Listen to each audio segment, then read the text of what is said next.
dear Brad and the all Brad TV team. On behalf of City of Life Ministries, I would like to extend our heartfelt congratulations on the anniversary of your wonderful channel.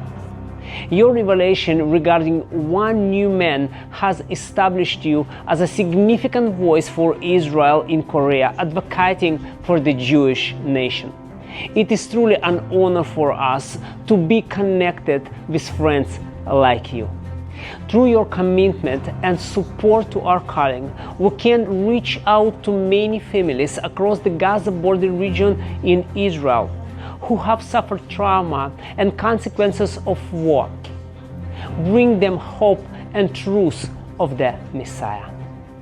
We look forward to continuing to minister together. We love you and wish you many more years of faithful service to Lord.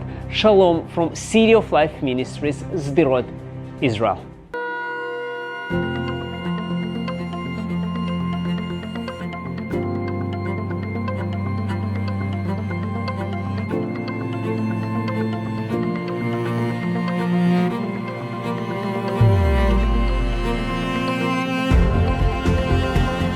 성경 속에서 나오는 그 말씀을 가지고 상상도 하고 하나님의 임재 속에 빠져서 그림 그리고 있어요.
네, 6번째 강의를 시작하도록 하겠습니다.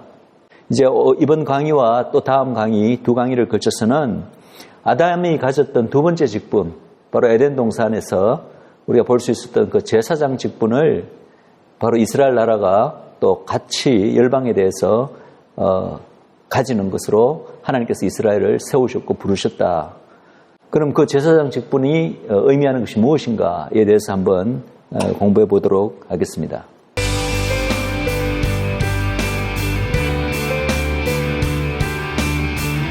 성경은 이스라엘이 온 열방에 대해서 제사장 나라로 세워졌음을 말하고 있습니다. 출애굽기 19장 6절에 읽겠습니다. 너희가 내게 대하여 제사장 나라가 되며 거룩한 백성이 되리라. 너는 이 말을 이스라엘 자손에게 고할지니라. 모세에게 여호와 하나님께서 이렇게 말씀하십니다. 이스라엘 나라가 여호와 하나님에 대해서 제사장 나라라는 것입니다. 또 이사야서 61장 6절에 이렇게 되어 있습니다. 오직 너희는 여호와의 제사장이라 일컬음을 얻을 것이라. 사람들이 너희를 우리 하나님의 봉사자라 할 것이며 너희가 열방의 제물을 먹으며 그들의 영광을 얻어 자랑할 것이다. 열방과 이 너희가 대비되잖아요. 그래서 이 너희는 열방이 아니라 바로 이스라엘을 가리키며 이스라엘을 여호와의 제사장이라고 부르고 있습니다. 그래서 제사장은 우리가 구약 때 알듯이 특별한 어떤 계층 혹은 한 개인을 제사장이라고 부르는데, 특별히 출애굽기 말씀 그리고 이사야서 말씀은 이스라엘 그 한 나라, 한 민족 전체를 제사장 나라다, 제사장 국가라고 부르고 있다는 것입니다.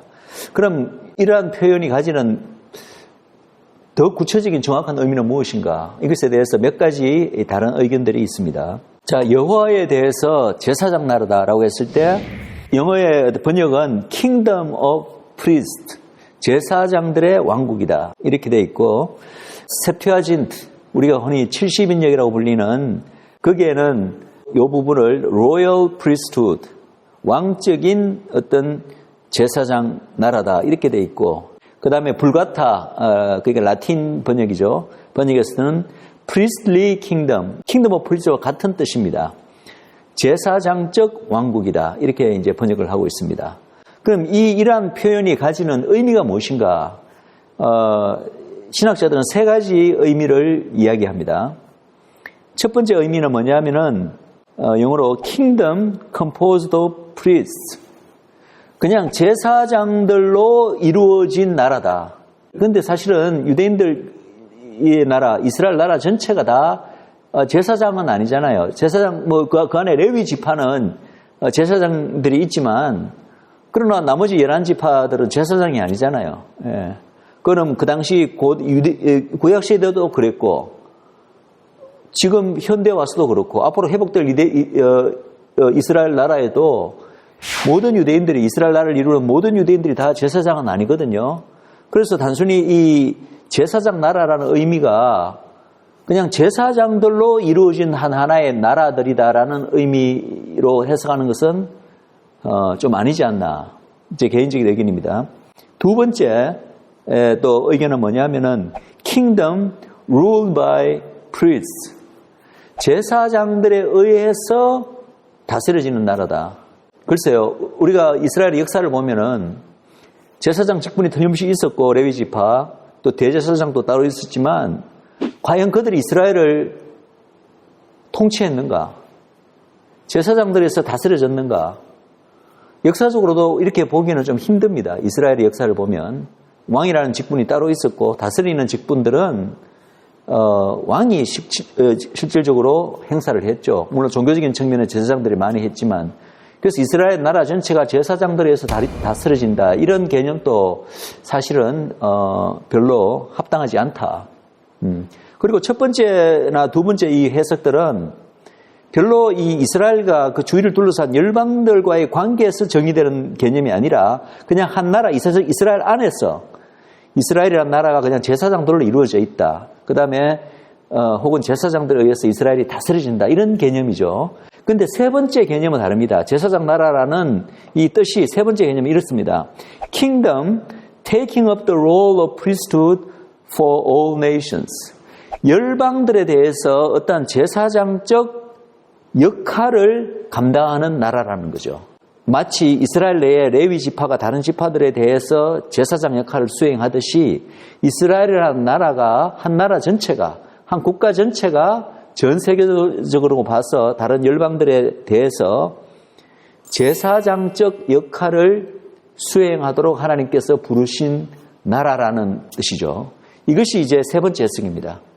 지금부터 보겠지만은 그런 여러 가지 말씀이나 이런 것에 비추어서 이 세 번째 해석이 가장 출애굽기에 너희는 내게 대해서 제사장 나라라고 했을 때 그 의미가 세 번째 의미가 아닌가라고 저는 생각합니다.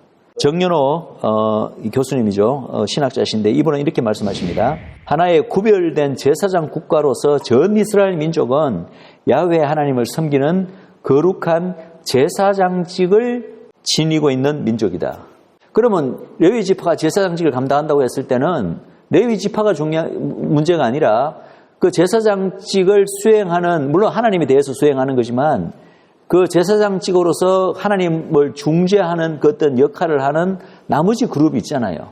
그 나머지 그룹은 이스라엘 경우에는 11지파였죠. 그죠? 마찬가지로 이제는 한 지파가 아니라 이스라엘 민족 전체가 제사장직을 수행한다고 했을 때는 하나님에 대해서 그 제사장직은 바로 나머지 그룹, 이스라엘이 아닌 온 열방, 그죠? 온 나라, 온 민족들에 대해서 제사장직을 수행한다는 뜻이죠. 이스라엘을 제사장 나라라고 했을 때는 열방의 제사장 나라다. 자, 그렇다면 열국에 대해서 어떤 제사장적 역할을 감당하도록 수행하도록 이스라엘이 그러한 신분으로서 하나님으로부터 이렇게 불리워진 민족이라면, 국가라면 구체적으로 그 역할이 무엇인가? 열방의 제사장으로서 이스라엘이 해야 되는 역할이 무엇인가를 우리가 물어야 합니다.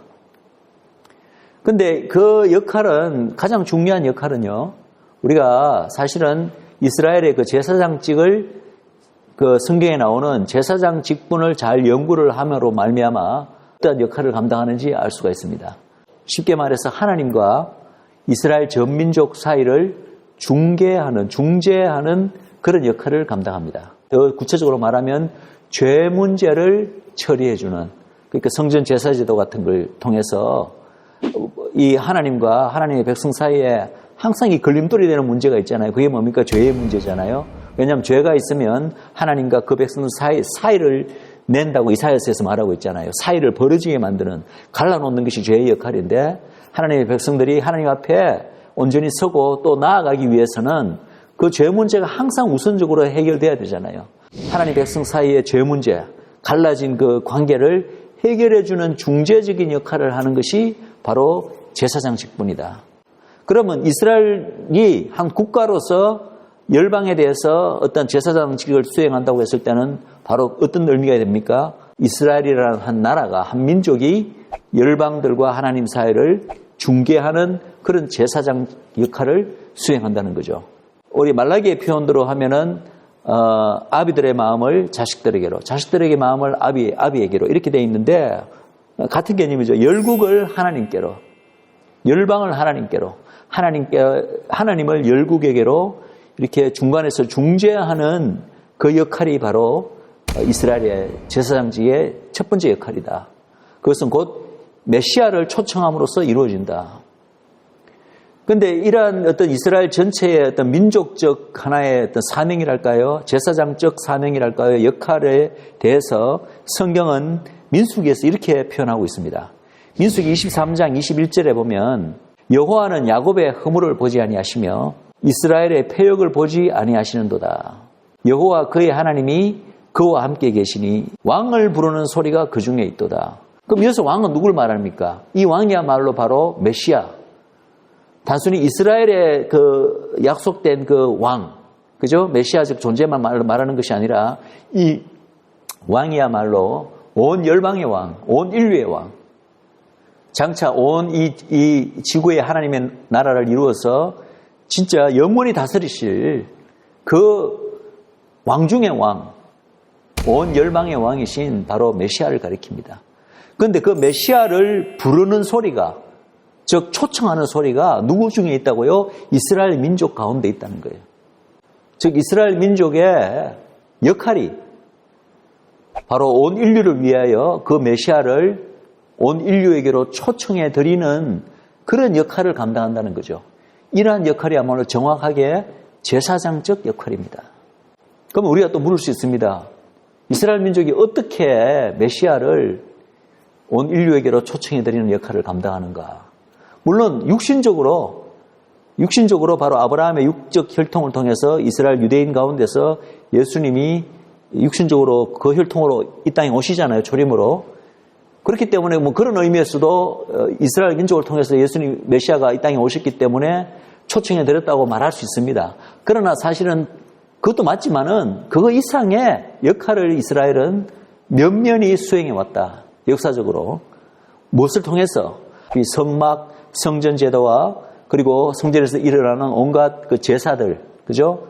단순히 어떤 제2의식이 아닙니다. 이러한 모든 이런 제도들은 율법 가운데 한 부분, 굉장히 큰 부분을 차지하는 이 부분은 전부 다 처음부터 하나부터 10까지 바로 예수 그리스도 장차 오실 그 이스라엘의 메시아이자 온 인류의 메시아이신 예수 그리스도의 그분의 성품과 그분의 사역을 예표하는 그림자로서 예표하는 것으로서 그 의미를 가지고 있습니다. 바로 그분을 예표한다는 거죠.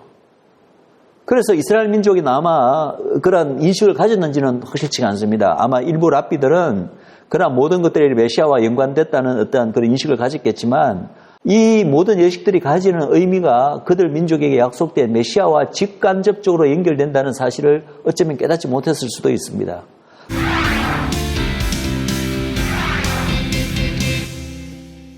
그러나 그럼에도 불구하고 하나님의 명령을 좇아서 사실은 주님 오실 때까지, 그죠? 그리고 주님 오시고 난 다음에 AD 70년에 로마에 의해서 이 성전이 완전히 돌 위에 돌 하나도 남기지 않고 무너질 때까지도 계속해서 이러한 제도를, 성전 제도와 제사 제도 그리고 제사장직을 이스라엘 민족은 충실히 지켰다는 거죠.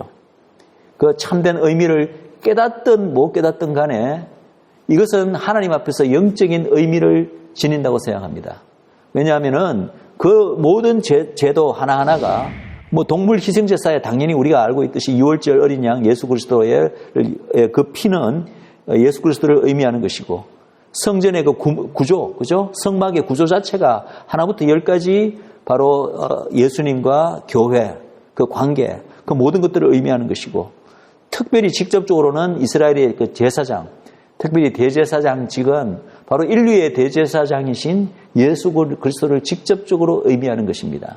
비록 이스라엘 민족이 이 모든 것들의 그 참다운 영적 의미를 이해하지 못한다 하더라도 그들이 갖고 있는 영적 상징적 그 의미가 다 예수님이기 때문에 그들이 이러한 제도를 면면히 1000년 이상 이렇게 지켜왔을 때 그 메시아적 존재 우리 예수 그리스도를 바로 이스라엘에게로 그리고 온 인류에게로 초청해드리는 그런 영적 상징적 의미를 지닌다. 그래서 바로 이러한 제도를 통해서 왕을 부르고 있는 거죠. 이스라엘은 왕이신 메시아를 온 인류에게로 불러들이는 그 역할을 감당해왔다.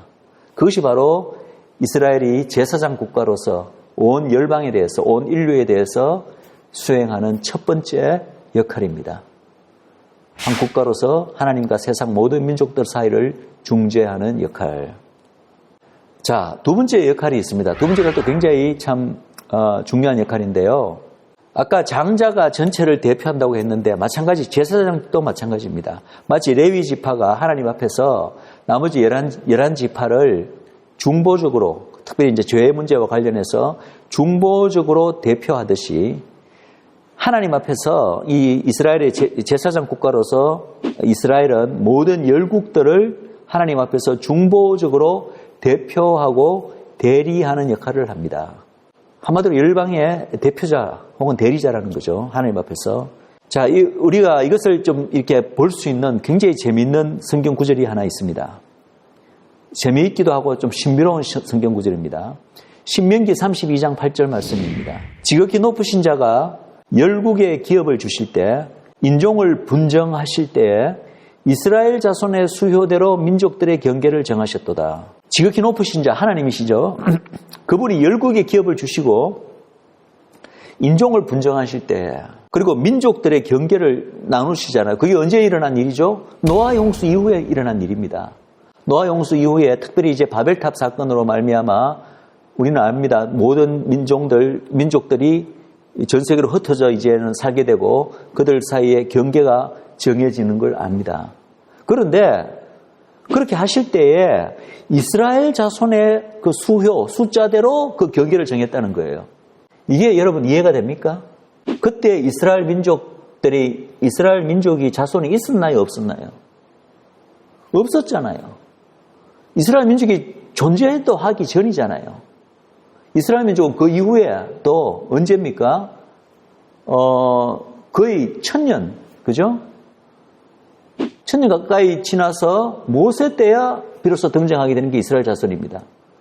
그런데 처음에 인종들을 정하시고 그 경계를 정하시고 민족들의 경계를 정할 때 그 당시 존재하지도 않는 이스라엘 민족의 자손의 수요대로 그 경계를 정하셨다는 거예요. 그러면 이때 나오는 숫자가 얼마인지 아십니까, 여러분? 이 숫자가 언제인지 아십니까? 바로 70입니다. 70.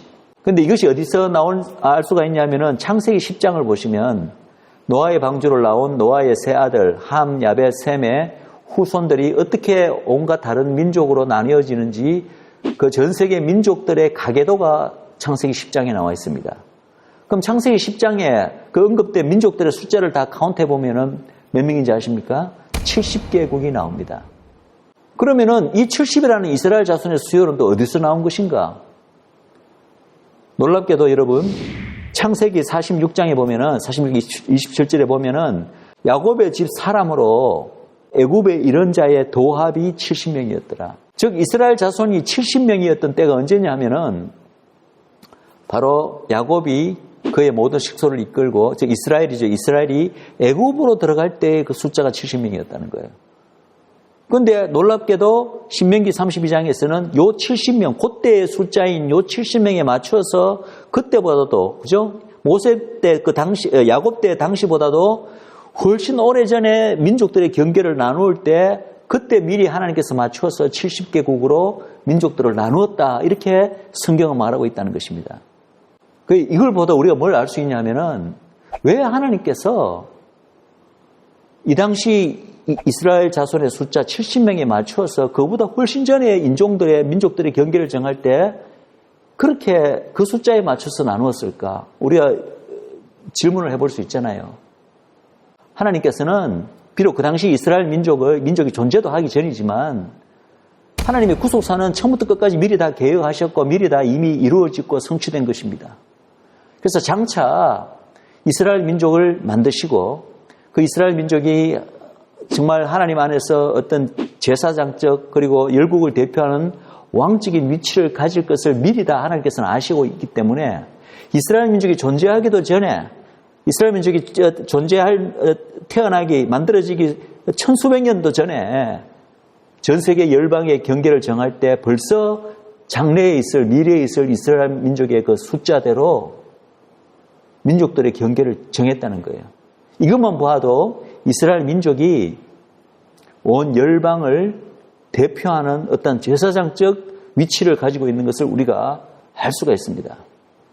그래서 바로 이러한 이유 때문에 70이라는 숫자는요, 창세기 10장에 그 열국의 숫자가 70이기 때문에 70이라는 숫자는 온 열방을 상징합니다. 성경에서 숫자가 아시겠지만 12이라는 숫자는 거듭거듭 나오는데 그거는 바로 이스라엘 12지파죠. 그죠? 그리고 예수님의 제자도 12제자고 바로 이스라엘을 상징합니다.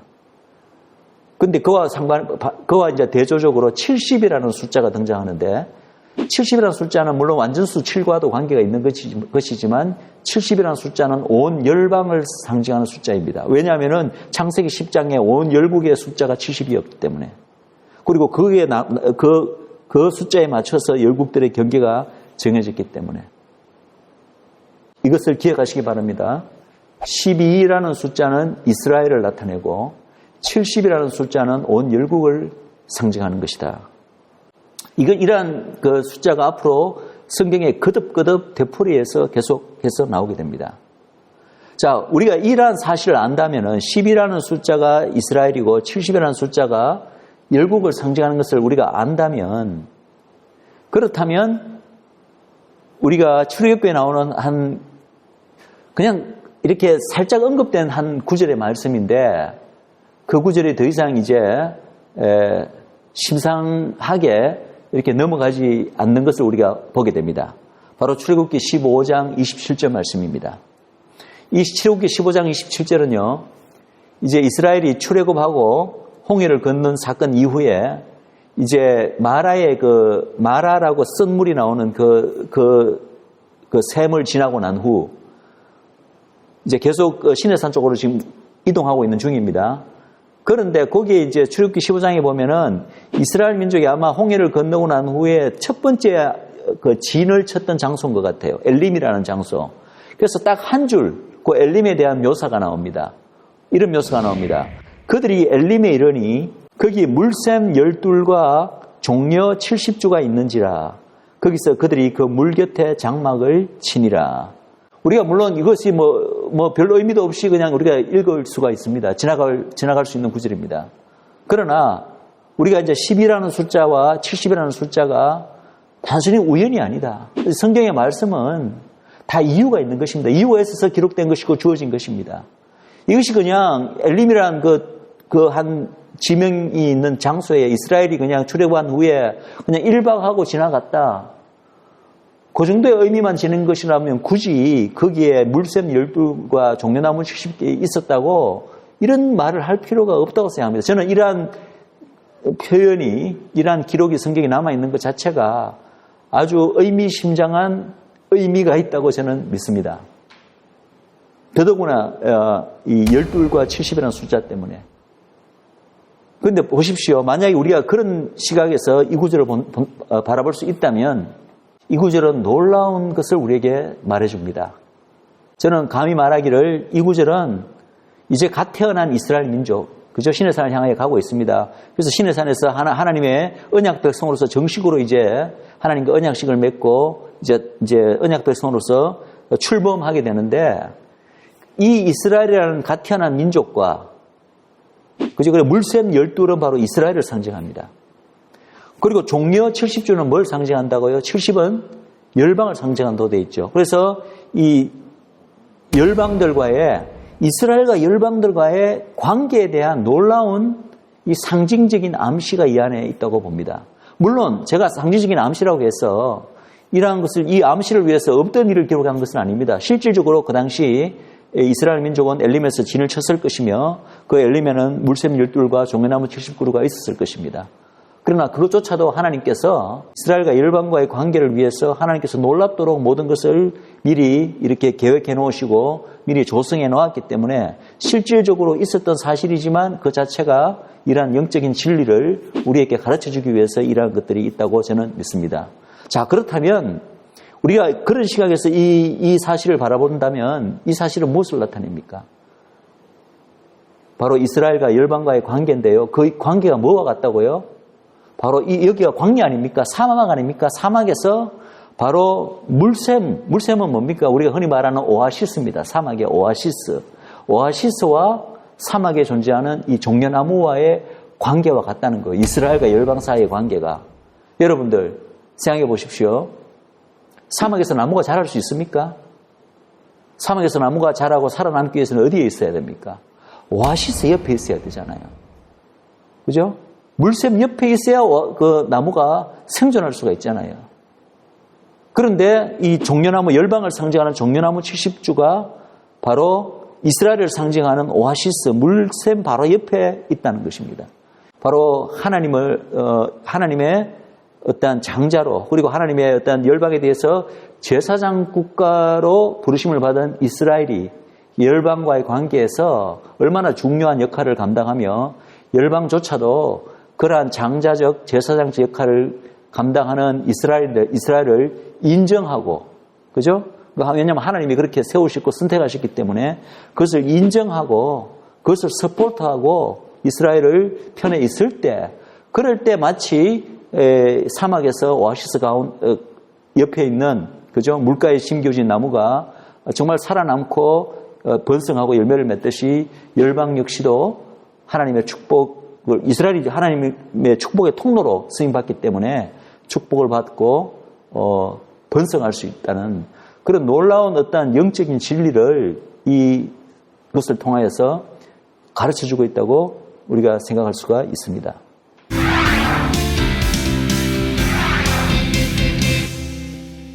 또 계속해서 보겠습니다. 이러한 어떤 관계들이 참 성경 곳곳에 흩어져 있습니다.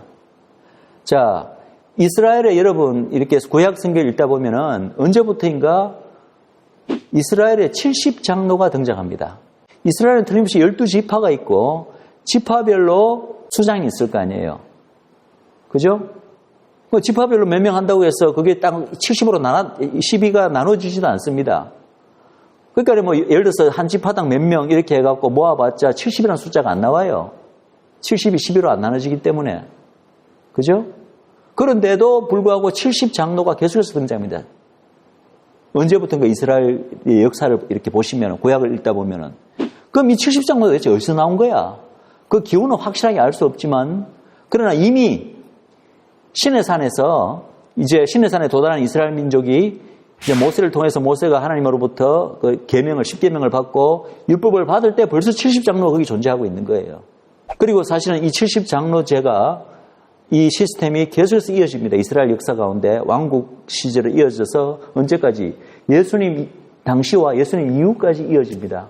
그렇게 이어진 단체가 뭐라고요? 바로 이스라엘의 종교계 전체를 대변하고 대표하는 산헤드린 공회입니다. 산헤드린 공회가 바로 70장로회가 이어진 것이 바로 산헤드린 공회입니다.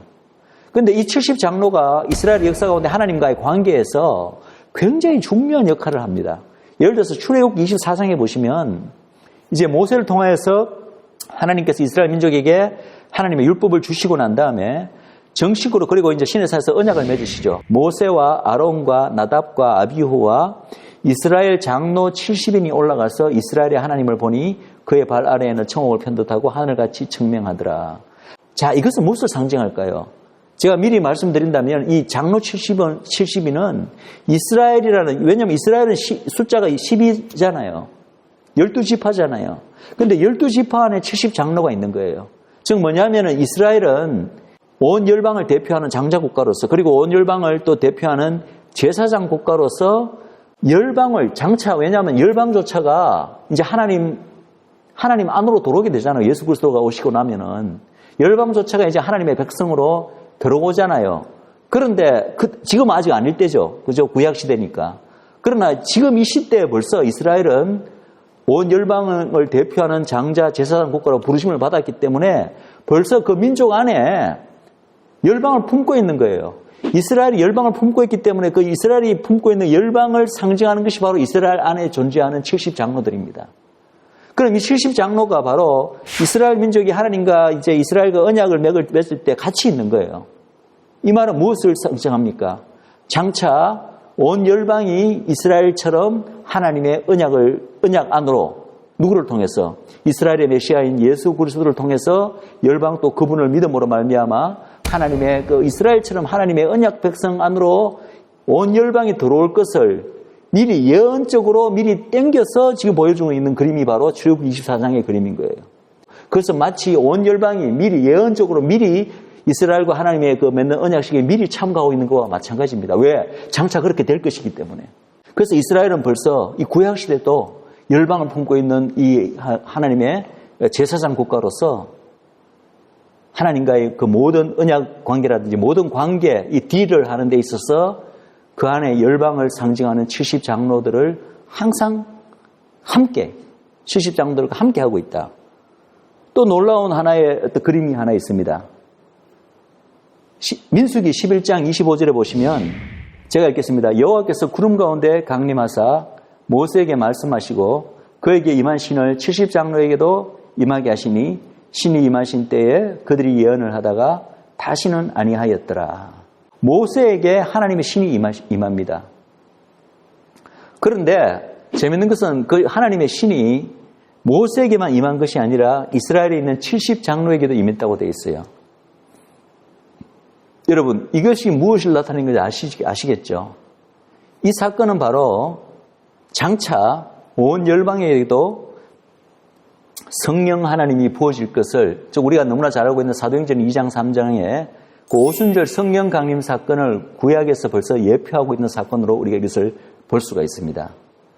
즉 이스라엘 안에 70장로가 성령을 받았다는 말은 장차 이스라엘 안에서 온 그 열방이, 그죠? 그 그리스도를 통해서 그 열방에게도 하나님의 신이 부어질 것을 미리 예표적으로 보여주고 있다. 그리고 또 하나 재밌는 관찰이 있습니다. 그게 뭐냐면 민수기 29장입니다. 민수기 29장은 지금 제가 이제 길어서 여기는 어떤 말씀을 인용하지는 않았지만 29장 전체가 보면은 이스라엘 그러니까 달력으로 티슈리 7월이죠, 그죠? 7월 15일부터 7월 21일까지 7일간의 기간이 초막절입니다. 그럼 이제 이 민수기 29장은 그 초막절 7일 기간 동안에 첫날에는 어떤 제사를 어떻게 드리고, 뭐 양을 몇 마리 드리고, 염소를 몇 마리 드리고, 또 수송아지를 몇 마리 드리라. 그 다음에 둘째 날에는 또 몇 마리 드리고, 몇 마리 드리고, 이렇게 해서 7일간 세세하게 각 날에 이 제사, 희생 제사를 어떻게 드릴 것인가를 이렇게 규정하고 있습니다. 명령하고 있습니다. 그런데 재밌는 것은 어떤 분이 이걸 어떻게 발견했는지 잘 모르겠어요. 어떤 분이 무엇을 발견했냐면은 이때 초막절 7일간에 드려지는 숫송아지의 수를 다 합쳐보니까 바로 70마리더라. 물론 이것이 우연일 수도 있습니다. 어떻게 숫자를 합쳐다 보니까 7일간의 숫송아지들의 숫자를 합쳐보니까 우연히 70이 나왔을 수도 있겠죠. 그러나 저는 이제 그렇게 생각하지 않습니다. 이것은 우연이 아니다. 왜냐하면 우리가 이제 여호와의 절기를 아직 공부를 안 했지만 공부하다 보면은 초막절이 가지는 특별한 의미가 있습니다. 초막절의 의미는요, 뭐 제가 여러 가지 다른 의미를 적혀놓고 말하더라도 초막절은 한마디로 하나님의 구속사가 다 마치고 주님의 재림이 이루어지고 이 땅의 영광스러운 주님께서 친히 통치하시는 영광스러운 메시아닉 왕국이 온 것을, 그래서 천년 왕국, 메시아닉 왕국이 시작되는 것을 기념하는 절기가 초막절입니다. 그럼 그 초막절의 그 규례 중에 하나가 뭐냐면은 너희들은, 즉 유대인들이죠. 너희들 있는 가운데 있는 모든 나그네들과 함께 기뻐하라. 구약에서 이스라엘 백성들과 안에 있는 나그네들은 이방인들이잖아요. 즉 장차 열방들을 의미합니다. 그 열방들과 함께 기뻐하라. 왜냐? 이 메시아가 친히 오셔서 다스리게 될 영광스러운 메시아니까 왕국은 유대인들만이 있는 왕국이 아니잖아요. 온 구속받은 온 열방의 하나님의 자녀들까지 다 함께 참가하는 영광스러운 바로 그날이거든요. 그러니까 이 날은 곧 이스라엘만을 위한 어떤 절기가 아니고 구속받은 모든 하나님의 백성들이 셀리브레이션 하는 축제의 날이 바로 초막절이잖아요. 그러니까 이 초막절의 의미는 단순히 이스라엘에 관련된 것뿐만 아니라 온 열방을 향한 굉장히 중요한 구속사적인 의미를 가지는 절기가 특별히 초막절이다. 7절기 가운데서도 특별히 초막절은 그런 의미가 있습니다. 그런데 이 초막절을 위한 제사를 드릴 때 당연히 초막절이 온 열방에게도 이러한 중요한 의미가 있기 때문에 이 70마리의 송아지를 드렸다는 것은요, 이스라엘이 아직 열방은 하나님을 알지 못하잖아요. 이 당시는 알지 못하는데도 불구하고 이스라엘은 열방의 제사장 국가로서 열방을 품고 있기 때문에 장차 이 초막절에 온 열방이 함께 참가해서 하나님을 찬양하고 기뻐할 것을 미리 알고 있기 때문에 그 열방이 하나님 앞에 들어올 것을 기원하면서 열방을 중보하면서 드리는 그 제사의 의미가 바로 70마리의 수송아지의 제사의 의미가 아닐까라고 우리가 충분히 생각해 볼 수 있다는 것입니다. 자, 그렇다면 이 민수기 29장에서 말하는 이 초막절 70마리의 이 중보 제사를 이스라엘이 드린다는 것 자체가 뭡니까? 바로 이스라엘이 온 열방의 제사장 국가로 부르심을 받았다는 것을 또 한편 보여주는 것이라고 생각합니다. 그리고 이 70장로가요, 이 70이라는 숫자가 열방을 상징한다는 것은 사실은 신약에도 참 재밌는 하나의 어떤 에피소드가 있습니다. 그게 뭐냐면 여러분 잘 아시겠지만 누가복음 9장에는 보면 예수님께서 이스라엘 각지로 이제 복음을 전파하라고 먼저 12 제자들을 파송해서 보내십니다. 그게 누가복음 9장의 이야기입니다.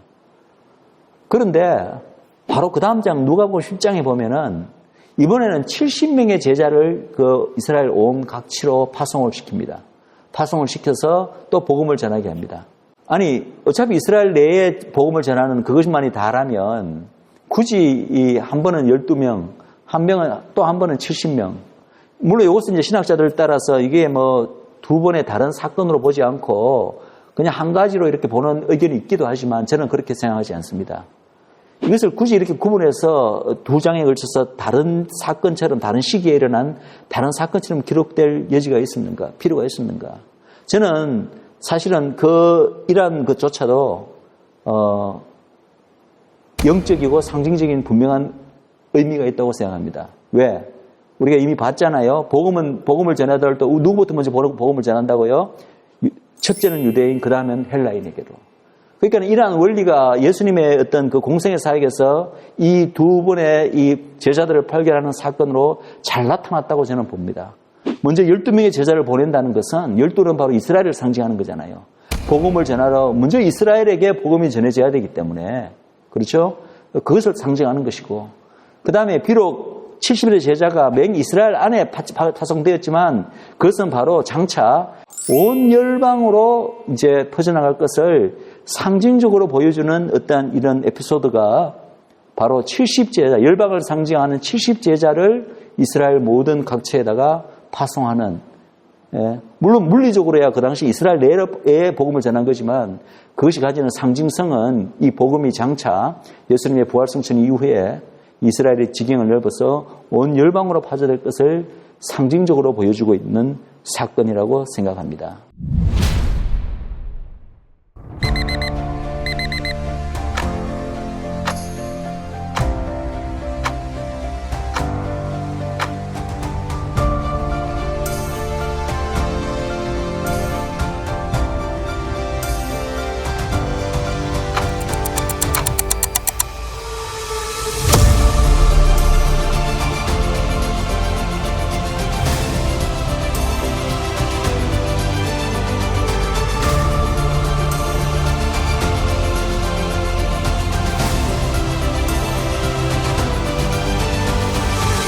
시간을 성화하기를 원하신답니다. 샤밧은 뭔가 하나님이 그걸 통해서 하시고자 하는 의도가 따로 있었다는 겁니다.